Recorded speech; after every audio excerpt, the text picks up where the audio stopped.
Alors, il est soir ici à Las Galeras et j'ai décidé de faire une note vidéo, en fait, sur le thème que j'ai à cœur de partager, si Dieu le veut, à l'église de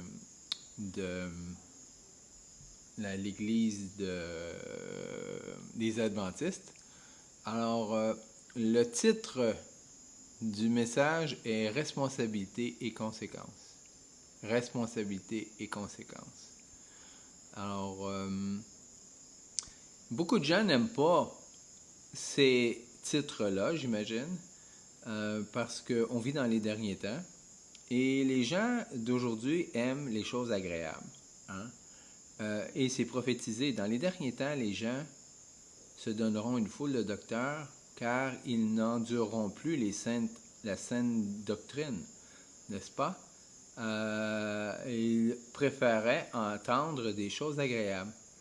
Et des fois, parfois, si on entend le mot responsabilité et conséquences, c'est pas tellement agréable. Hein? On aime mieux entendre le mot prospérité et bénédiction. Mais la Bible, elle est remplie de responsabilités et de conséquences. Et que les conséquences sont très graves. Les conséquences sont très, très, très graves. Et Dieu, Jésus, dans sa sagesse, les derniers messages qu'il a donnés avant de sa crucifixion sont dans Matthieu 25, sous forme de paraboles. Les 3 paraboles de Matthieu 25 parlent de responsabilité et de conséquences. Les vierges folles et les vierges sages. La parabole des talents, ceux qui ont reçu des talents, les 3 qui ont reçu des talents, et les boucs et les brebis. Ils ont tous une part de responsabilité et ils ont tous une conséquence dépendant de comment ils ont géré leur responsabilité. La première responsabilité, les vierges. Les vierges sages ont maintenu de l'huile dans leur lampe, sans savoir à quel moment l'époux était pour venir, mais ils ont gardé de l'huile dans leur lampe, comme des vierges sages. Mais les vierges folles avaient toutes gaspillé leur huile et n'étaient pas prêtes pour l'arrivée du Seigneur. Alors, lorsque l'époux est arrivé, eux n'avaient pas d'huile. Ils ont entendu parler que l'époux s'en venait. Alors là, ils ont demandé de l'huile de ceux qui en avaient. Comme cela n'était pas possible, ils ont décidé d'aller dans la ville en acheter auprès des marchands. Donc, ils sont allés consulter les marchands avec de l'argent en main pour acheter de l'huile. Et pendant ce temps-là, l'époux est arrivé. L'époux est arrivé et a ouvert la porte et les vierges sages sont rentrées dans la salle des noces. Et la porte s'est refermée. La porte s'est refermée malheureusement. Alors là, les vierges folles sont revenues. S'ils avaient de l'huile ou pas, on ne le sait pas. Chose certaine, c'est qu'ils n'avaient pas rentré dans la salle des noces. Il était trop tard. Un peu comme la porte de l'arche de Noé s'est refermée, un peu la porte de la salle de noces s'est fermée. Et qu'est-ce qui est arrivé aux vierges folles? Ils se sont retrouvés là où il y a des pleurs et des grincements dedans. Là où il y a des pleurs et des grincements dedans. La deuxième parabole, les talents. Alors Dieu a donné des talents à 3 personnes. Les talents, c'était des pièces d'argent. Alors, les historiens ne sont pas certains à savoir la valeur de ces pièces d'argent-là. Certains disent qu'un talent équivalait à 500 deniers. Peut-être qu'un talent équivalait au salaire annuel. On ne sait pas. Alors, on peut dire, mettons, le salaire journalier à cette époque-là, c'était peut-être 5 $ par jour. Et là même, on est généreux. Bon, on va dire peut-être 10 $. Hein? On va faire une moyenne. Parce que les gens, à l'époque de Jésus, n'étaient pas riches. Il y avait des riches, mais la majorité des gens n'étaient pas riches. Pour preuve, les apôtres n'étaient pas riches.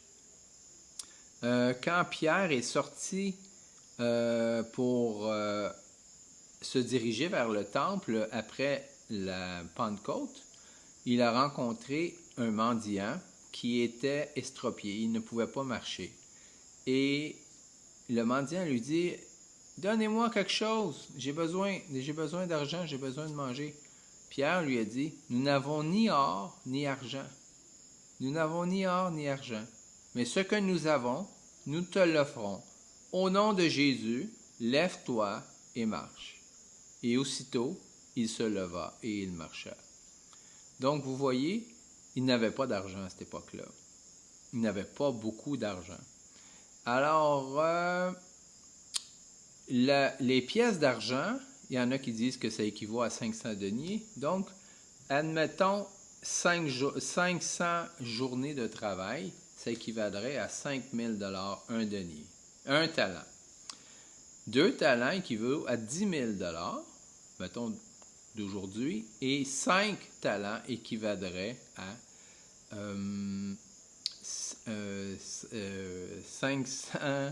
5 fois 5, 25.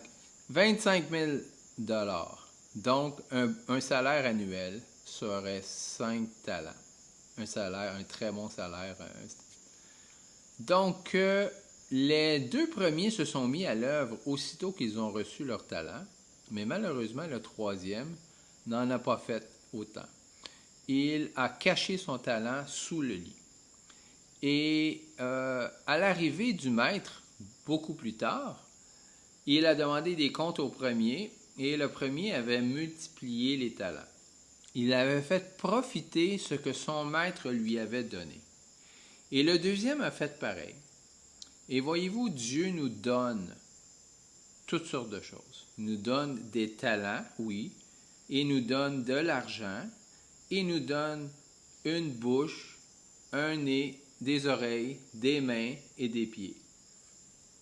Et tout ça, ce sont des dons que Dieu nous a donnés. Pour faire quoi? Pour le servir. Nous sommes des ambassadeurs pour Dieu. Nous sommes à son service. Dieu a besoin de nous sur terre. On dit tout le temps, on a besoin de Dieu. On a besoin de Dieu, mais Dieu a besoin de nous. Nous sommes le sel de la terre. Nous sommes les lampes. Nous sommes la lumière du monde. Si on prend la lampe et on la met sous la table, à quoi elle sert? Voyez-vous? On a des responsabilités. On a des responsabilités. Et l'arbre qui ne porte pas de fruits, la branche qui ne porte pas de fruits, qui sert à rien, sera coupée et jetée au feu. Sera coupée ou jetée au feu. Alors, le 3e, malheureusement, était un serviteur inutile. Il était un serviteur inutile puisqu'il n'a pas fait profiter ce que son maître lui avait donné. Il n'a pas fait profiter ce que son maître lui avait donné. Il aurait pu mettre l'argent que son maître lui a donné à la banque, tel que la parabole décrit, mais il ne l'a pas fait. Et à cause qu'il n'a absolument rien fait avec ce que Dieu lui avait donné, eh bien, il a été jeté dehors, là où il y a des pleurs et des grincements de dents. Au même endroit que les 5 vierges folles. La 3e parabole, c'est des boucs et des brebis. Et là encore, il y a ceux qui ont reçu et ceux qui sont dans le besoin. Ceux qui ont reçu et ceux qui sont dans le besoin. Ceux qui ont reçu, eh bien, étaient dans une position pour aider ceux qui étaient dans le besoin. Alors, ils avaient 2 choix. Ils avaient le choix de faire de quoi ou de ne pas faire. Et ceux qui n'ont pas fait ont été rangés sur le côté des boucs. Et ceux qui ont fait quelque chose ont été rangés sur le côté des brebis. Alors, vous savez, le Seigneur a une parabole dans Jean qui dit que je suis le bon berger et mes brebis entendent ma voix et elles me suivent. Les brebis entendent ma voix et elles me suivent. Alors, et pourquoi m'appelez-vous Seigneur, Seigneur, et ne faites-vous pas ce que je vous dis? Alors, les brebis du Seigneur, entendent sa voix, pas avec les oreilles, dans son cœur, et font ce que le maître dit. Ceux qui sont des auditeurs oublieux sont semblables à ceux qui ont bâti leur maison sur le sable. Matthieu 7. Ils ont bâti leur maison sur le sable, la tempête est venue et a tout emporté. Et ceux qui ont bâti leur maison sur le roc, quand le temps est venu, ils étaient solides. Et le Seigneur nous appelle à bâtir notre maison sur le roc, c'est-à-dire à mettre en pratique sa parole. Mettre en pratique sa parole et ne pas être des auditeurs oublieux qui, aussitôt qu'il entend, il est comme celui qui se regarde dans le miroir et aussitôt qu'il se tourne de bord, il oublie qu'est-ce qu'il vient de voir. Alors, donc, les 3 paraboles dans Matthieu 25 nous parlent tous de la même chose, de la responsabilité et des conséquences. Responsabilité, conséquences. Donc, c'est le terme que je vais tenter de développer et dites-moi ce que vous en pensez. Passez une belle soirée. À bientôt. Que Dieu vous bénisse.